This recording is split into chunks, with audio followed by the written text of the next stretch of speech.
hay algo que nos interesa desde hace mucho, ¿no? Y que nos llama la atención en estos saltos a veces de vida o decisiones de vida que tienen que ver con, paro la pelota, ¿a qué me quiero dedicar? ¿Qué cosas me interesan? ¿Qué cosas me interpelan? Bueno, de repente es lo que pasa al otro lado del mundo, de repente es lo que le pasa al otro, del otro lado de una calle, porque también esto pasa, o el que está durmiendo en una esquina.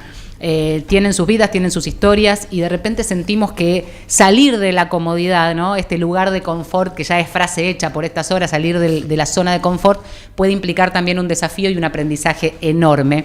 Por eso nos interesan las historias de vida y hoy vamos a conocer, y está acá sentado con nosotros, Paulo Milanesio. ¿Cómo estás? Hola, muy buenos días. Un gusto, Buenos gracias días, por haber venido. Que además le escribí por Instagram y dice, mira, a finales de agosto voy a estar por Buenos Aires, porque...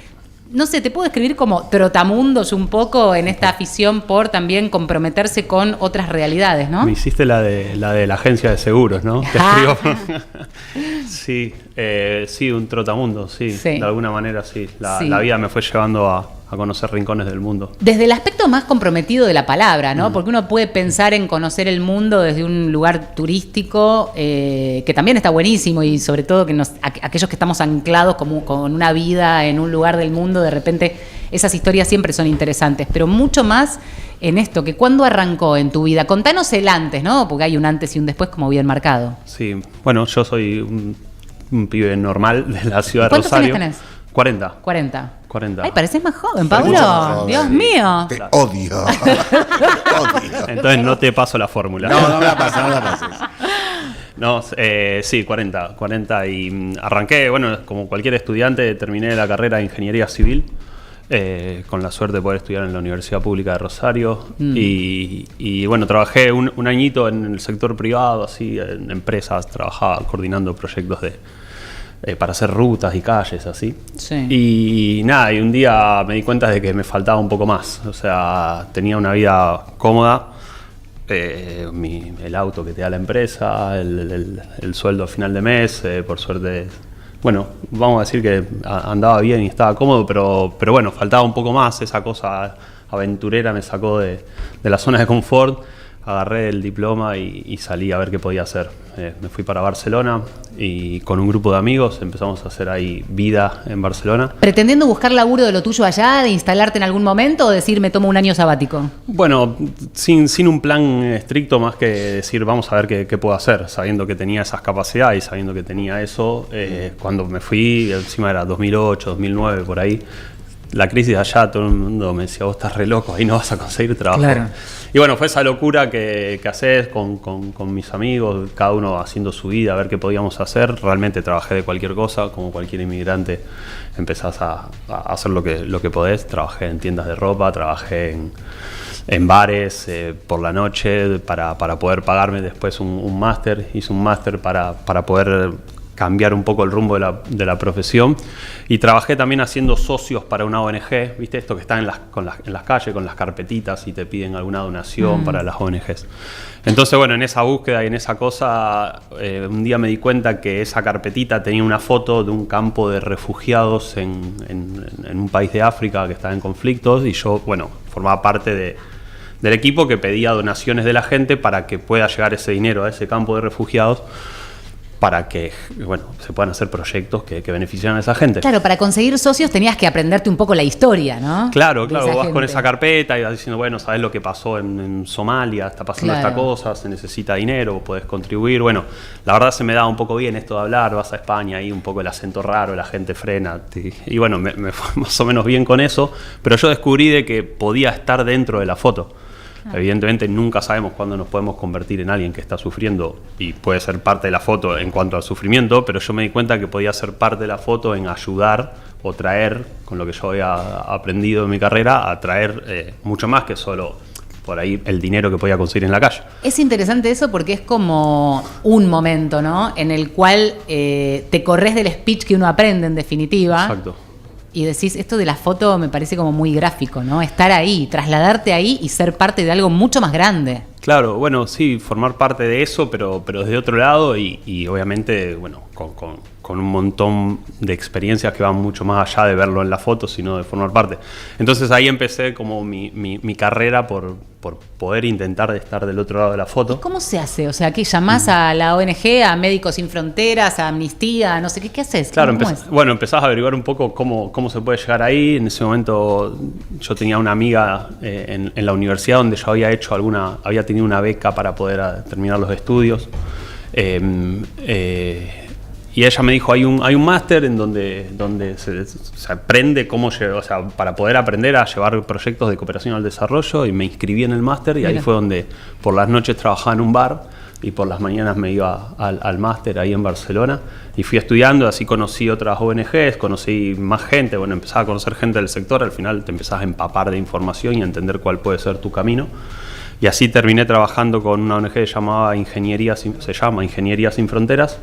Y un día, bueno, me fui primero de voluntario a Mozambique y después ya me dieron un puesto de trabajo y empecé mi carrera en el mundo humanitario. En 2013 fue mi primera experiencia en Mozambique, donde yo formaba parte de un equipo que llevábamos agua a comunidades rurales muy en lo profundo del monte de Mozambique. Tan básico, ¿no? Como llevar agua. Contanos, digamos, ese primer impacto, ese primer cachetazo de realidad. Es tremendo.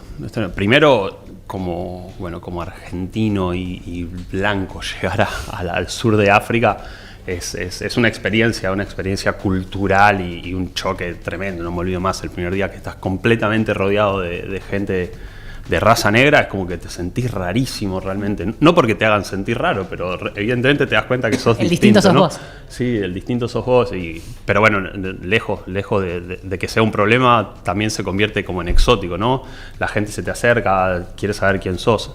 En las grandes ciudades, las capitales de África, o sea, son capitales internacionales, o sea, con mucho movimiento internacional, pero cuando vas a lugares así como en la foto, en el medio del monte, en el medio de zonas rurales, los chicos vienen y te tocan como si fueses un extraterrestre, o te agarran de la camiseta y te tiran así para ver si sos real, ¿no? ¿Qué llegó acá? Claro, ¿qué es este ser distinto, ¿no? Entonces, y más allá de la experiencia personal, a mí no me deja de asombrar cosas como tan básicas, ¿no? Que de repente tenga que llegar una organización internacional o una ayuda humanitaria que logre permiso. Ahora pienso en Gaza, ¿no? ¿Qué sé yo? En este corredor humanitario que está completamente bloqueado. Y decís, estoy llevando agua, estoy llevando alimento. ¿Cómo no está garantizado eso? Exacto, bueno, es la búsqueda esa, o sea, de garantizar el acceso a las necesidades básicas, que son derechos humanos, que cualquier persona debería tener acceso garantizado. Llegás a esos lugares y te da un choque tremendo. En Mozambique, por ejemplo, me tocó trabajar en comunidades donde las mujeres, que son las encargadas por una cuestión cultural y de repartición de tareas domésticas, las mujeres son las que van a buscar agua. Entonces hay lugares en donde tienen que caminar 4, 5, 6 o hasta 8 horas para llegar a la fuente de agua potable más cercana, con un bidón de 20 litros que a la vuelta lo van a cargar en la cabeza. Es una locura. Entonces por ahí vos vas por el medio del monte yendo hacia el lugar donde te toca trabajar y ves cruzar una fila de 5 mujeres con bidones en la cabeza caminando súper tranquilas, que a lo mejor hace rato que caminan y lo que les queda. Y bueno, eso se convierte en una experiencia profesional, pero evidentemente una experiencia personal muy, muy potente, porque el día que vos, con todos los esfuerzos que implica llegar a trabajar ahí, lográs construir un pozo de agua, una fuente de agua donde sale agua y la gente de repente cambia la vida. Sí, ahí en Mozambique hacíamos eso. Bueno, en otros lugares también, pero Mozambique fue la primera experiencia. También lo hice en Guatemala, en las altas montañas. Un pozo, a ver, me interesa mucho la geografía, perdón, pero un pozo muy profundo, porque de repente sí tiene que llegar un ingeniero civil del otro lado del mundo para hacer un pozo que por ahí tampoco es tan profundo y que nadie hizo. Bueno, o sea, ¿cuál era la complicación de ingeniería para que ellos tuvieran agua ahí y no tener que caminar 8 horas? Primero es financiera, o sea, la ausencia de Estado implica de que los fondos de Estado no están puestos en las cosas principales, ¿no? Entonces, bueno, también viene la ONG como elemento facilitador de un recurso que ahí no se está poniendo. Y después hay cuestiones técnicas que en realidad vos trabajás con un equipo de gente local, o sea, yo cuando estaba en Mozambique era el único de mi equipo extranjero, después es toda gente mozambiqueña que trabaja con vos, y bueno, nada, o sea, hay capacidades técnicas quizás no tan desarrolladas, pero bueno, es como un trabajo en equipo, pero al final vos terminás haciendo un nexo entre quien tiene un interés de financiar eso y quienes tienen conocimientos del lugar o esas necesidades, y vas un poco jugando y garantizando de que esos fondos se gestionen de manera transparente y haya, bueno, como todo un trabajo que es mucho más que solo hacer el pozo. Trabajás con la comunidad, haces que la comunidad se apropie de su pozo de agua, que lo puedan gestionar de buena manera, que ellos tengan la manera de organizarse para que si el pozo se rompa, puedan después también mantenerlo. Bueno, hay como toda una cuestión de gestión que también se trae, bueno, como lecciones aprendidas que vos podés traer de otro lado y lo traes de estos lugares en donde hay gente que bueno, si caminan 8 horas para tener agua, te imaginarás los recursos de educación, los recursos de... Bueno, evidentemente está todo muy, muy limitado. Pablo, pero por fuera de la economía, de que claramente el gobierno no quiere ponerse a pagar pozos, hacerlo, sí. ¿es lo mismo que hacerlo acá o había una dificultad realmente técnica en hacerlo? Hay dificultades porque las maquinarias son muchísimo más precarias, porque estamos hablando de lugares en donde para meter una máquina tenés que ir 7 horas o 5 horas por caminos de arena, por lugares súper inhóspitos donde se rompen cosas. O sea, vos lo que un trabajo acá normal lo harías en 2 días, ahí lo hacía a lo mejor en 3 meses, porque hay que meter las máquinas allá al fondo, hay que conseguir quien quiere ir a meterse ahí adentro. Son lugares donde vas y dormís en una carpa durante semanas, donde hay serpientes, donde no comes todos los días lo mismo, o sea, estás como en el medio de un lugar donde no hay nada más que una comunidad que vive ahí y que no tiene acceso a esto. Entonces, bueno, y después hay diferentes profundidades, eso ya es una cuestión técnica, depende del tipo de suelo, si hay piedra, si no hay piedra, si es solo arena, puedes ir hasta 100 metros, puedes ir hasta 30, pero bueno, eso, la parte técnica dentro de todo es como lo más fácil, es más toda la experiencia de poder trasladar eso hasta allá adentro. ¿Cuánto tiempo te instalaste en distintos lugares? Digo, porque también es una vida, ¿no? Un poco nómade. Bueno, este fue el inicio. Al principio, el mundo humanitario está dividido en 2 grandes ramas, uno que es la cooperación al desarrollo, que son lugares así, donde dentro de todo hay una vida estable, si bien con desafíos como estos, son lugares donde no hay conflictos, donde la peligrosidad tiene que ver más con el día a día, de que te pique una serpiente en medio del monte y no hay un hospital. Pero bueno, dentro de todo tenés las formas. Entonces en esos lugares tuve 3 años en Mozambique, después estuve en Sudáfrica, estuve en Guatemala, y después me pasé al otro sector del mundo humanitario, que son las emergencias humanitarias. Emergencias humanitarias ya son crisis como las que quizás salen más en la televisión, que son lugares en donde de un momento para otro la mortalidad aumenta muchísimo. Y eso inminente. Es por desastres naturales, por epidemias o por conflictos armados. ¿Qué lugares estuviste? Entonces, después de esos años en lugares más tranquilos, supuestamente, en esa búsqueda constante de experiencias y trotar el mundo y un poco más de adrenalina, me pasé a las emergencias humanitarias, donde ya no hacía la parte de ingeniería, sino de coordinación general de operaciones. ¿Y ahí en qué lugares estuviste? Y ahí pasé por Yemen, Camerún, el norte de Mozambique, Etiopía, Mauritania, Senegal, buena memoria, estoy ahí. Y Ucrania, estuve muy vinculado a Ucrania, casi 1 año y medio entrando y saliendo. ¿Cuál fue el lugar en el que más tiempo estuviste? Así, tiempo seguido, creo que en el norte de Mozambique estuve 6 meses, todo lo otro eran entradas y salidas cortas. Son lugares donde la situación es tan compleja y la exposición al estrés es tan alto que tenés que entrar y salir mucho para mantener un poco tu... Yo ante los héroes como vos, siempre me pregunto, ¿se permiten expresar el dolor o los sentimientos en esos momentos? ¿Permitís que los demás, que están aún en una situación de mucho más vulnerabilidad, te vean llorar, porque debe ser muy fuerte? No, la verdad que no, en ese momento no. Yo siempre digo que viajaba con una alfombra donde guardaba muchas cosas abajo, ¿no? La alfombra, viste, cuando metés cosas abajo de la alfombra, después salís, destapás y ves lo que tenés y ves cómo lo gestionás. En ese momento cuesta mucho que quien está atravesando una situación de desgracia extrema, porque lo perdió todo, porque perdió sus familiares, porque su vida ya no es la misma, porque no tiene ningún tipo de futuro garantizado, te ve a vos como quien no tiene esperanza, porque encima de hecho vas a esos lugares y esa gente que lo perdió todo porque la guerra le pasó por encima, porque sus familiares cayeron frente a los ataques, porque todas las desgracias que te puedes imaginar más extremas, no les permite caer porque todavía siguen adelante, siguen luchando, tienen un montón de amor, tienen un montón de valentía. O sea, es como si vos los ves una madre que está llevando a sus 3 hijos como puede, que está corriendo, que llega hasta el campamento donde vos estás trabajando descalza y todavía tiene fuerza para decir, voy a cocinar algo para que los chicos puedan Pero el quiebre viene después, a puertas cerradas. En tu caso, el quiebre viene después. Claro, ¿qué margen vas a tener en ese momento para...? No te sale. Es que te agarrás de eso y decís, vamos todos juntos y vamos a seguir adelante. Yo todos los lugares donde fui, tuve un momento donde cerré la puerta y me quebré. Claro. En todos los lugares donde fui. Y aparte como es un mecanismo también de defensa, porque sí, no claro. puedo, si no, si juntás, en un momento explota por algún lado. ¿Y cómo se intercalaban esas experiencias extremas, todas, de diferentes formas, iba a decir con tu vida, pero esto también obviamente es parte de tu vida y de tu elección, pero hay otra parte, me imagino, ¿no? Con, qué sé yo, volver a casa, reencontrarte con tu familia, con vivir un amor, con la vida. Sí, bueno, esto se convierte en tu vida, básicamente. Es como entregar tu vida a tu oficio y a eso. Es muy complejo. Yo siempre digo que no hay un camino de vuelta, sino que el camino vuelve a pasar por el mismo lugar, porque es imposible que yo vuelva a Rosario y sea igual después de haber estado en Yemen viendo caer bombas cada horas, ¿no? Entonces, es muy difícil de hacer de que todo sea una vida. Es como que entras ahí, te aislás de todo. A ver, no te aislás del todo porque seguís manteniendo contacto con tus seres queridos y cosas así, pero es como que te pones a disposición de tu trabajo y de tu experiencia.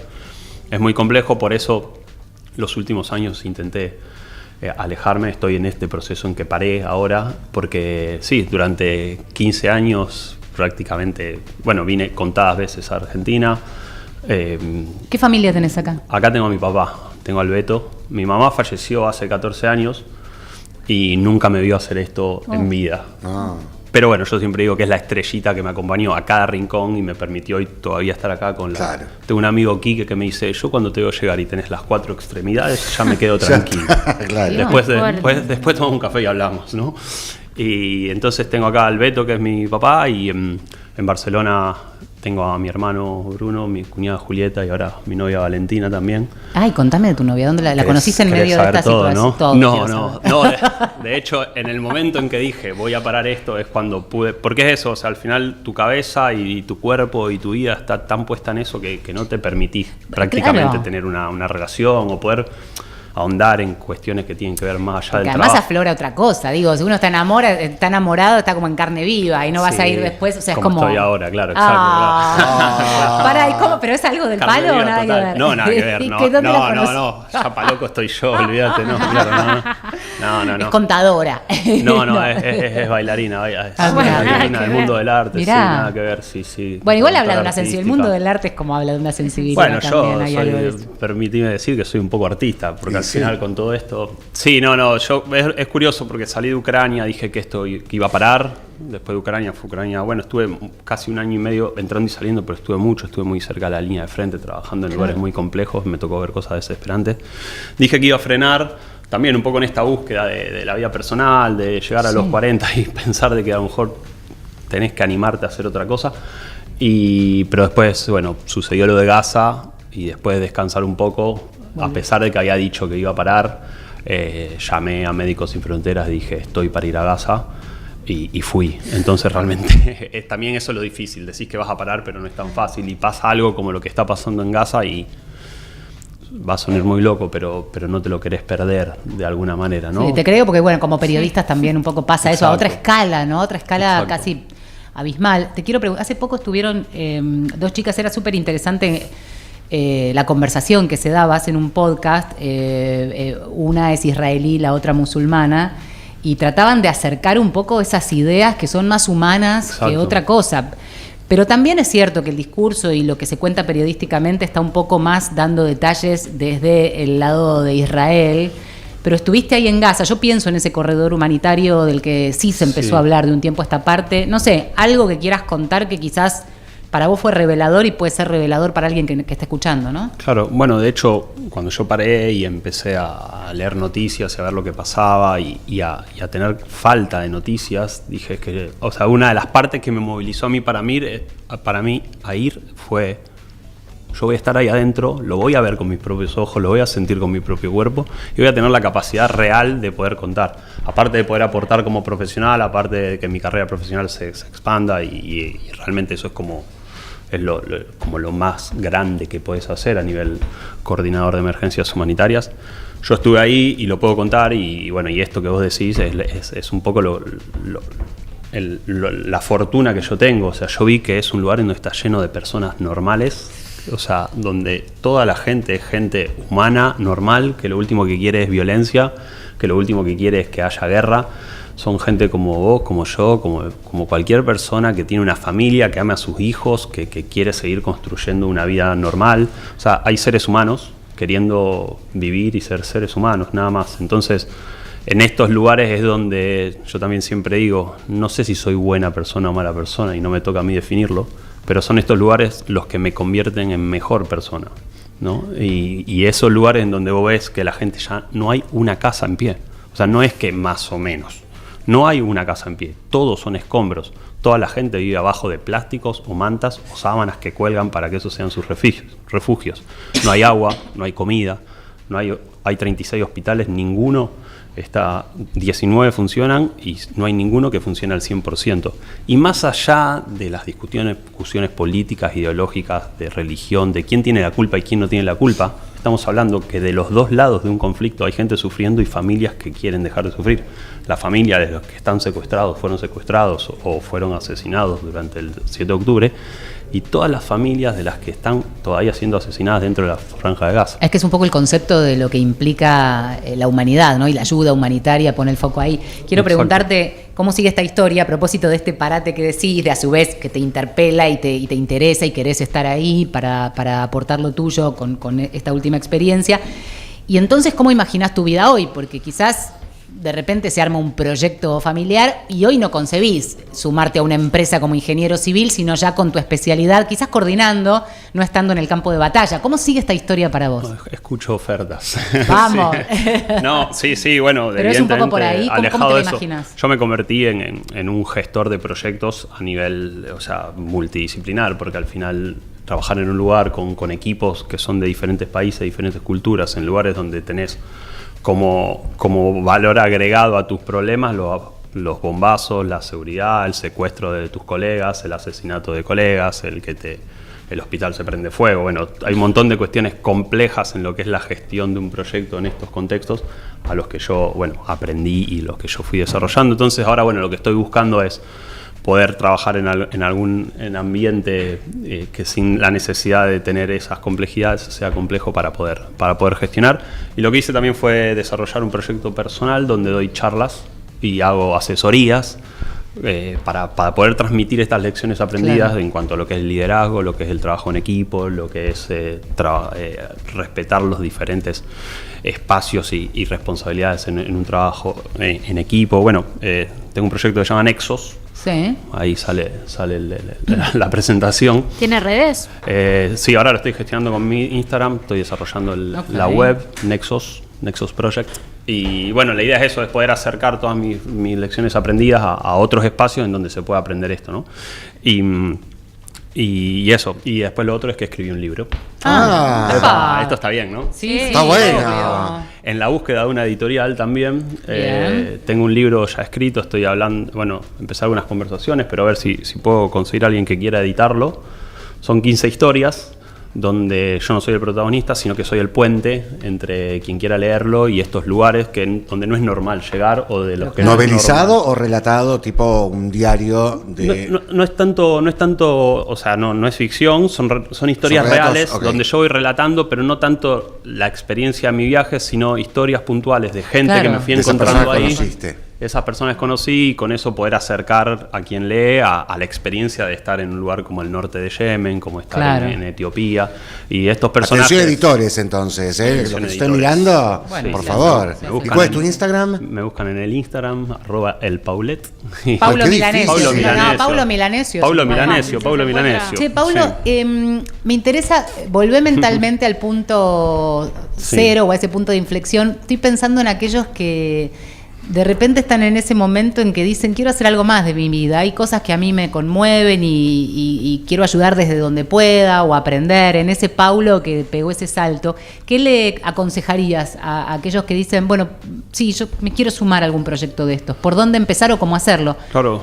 Bueno, lo primero de todo es realmente, y suena como a lo mejor como muy grande, pero es como plantearte sueños y perseguirlos. De eso se trata. O sea, a veces los caminos no sabes a dónde te llevan, pero poder abrirlos y poder transitarlos es una experiencia maravillosa. Yo, lo que te contaba, hace 15 años atrás nunca me imaginé que iba a formar parte de Médicos Sin Fronteras en las guerras más grandes del mundo.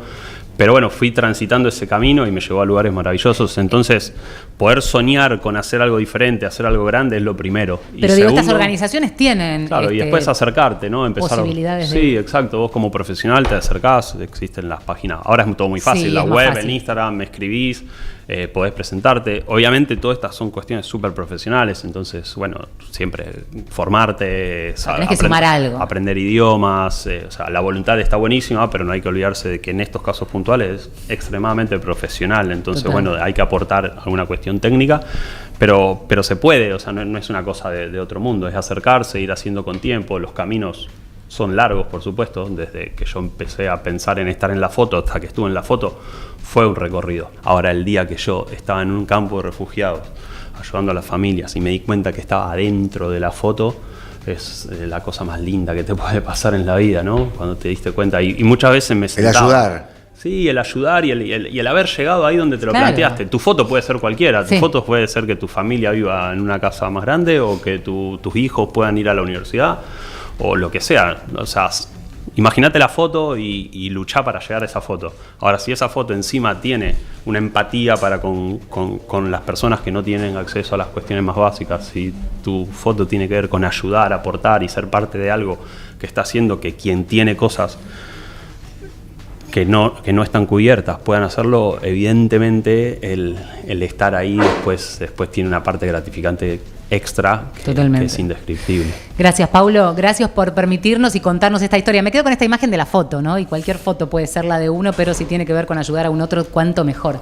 Gracias por dejarnos No, conocer tu muchas historia. Gracias a ustedes. Gracias Bueno, por el espacio. ahí estamos. Ya lo seguí en Instagram, Yo yo, también, ya lo seguía. ¿Qué Vamos. dicen los tatuajes? ¿Qué? Los tatuajes, A estoy ver. ahí. Los tatuajes son frases de diferentes lugares donde estuve. Amati Yakutima Tora quiere decir el agua que mata la sed y viene de Mozambique. Mirá. Ay, Dios. Esto es en ucraniano que dice, no importa dónde estés, siempre recordarás casa. Y después en Etiopía, no hay problema, en amárico, y el último es en árabe y es Habibi Faraj, que quiere decir mi querida felicidad, que es tan importante siempre recordar. Qué mejor. Sí. Sepárate a tu novia y quédate acá. Déjala, Nene. el próximo tatuaje va a ser el nombre de 11-6. su hija. Ah, ¿te vas a ser papá? No. No sé, Pero, pero si ustedes si saben está algo, me lo enamorado, cuentan. se enamoró ahora, yo ya le Ay, estoy pensé como que sabías proyectando a la algo, familia. no. sé nada, si nos Si conocimos sabes- ahora. Si sabes algo, me avisas. Gracias, Pablo. Un La vida genio. ya flasheó, Gracias viste a que yo ustedes. enseguida te Vos armo sos todo. muy Celestina. Yo sí, pero Sí. sí, bueno, qué sé yo. Ahí estamos. Bueno, síganlo en qué Instagram, historión, síganlo en Sí, Instagram que sí, vale la sí. pena. Claro Ahora, que sí. qué huevos, ¿no? En el caso de él,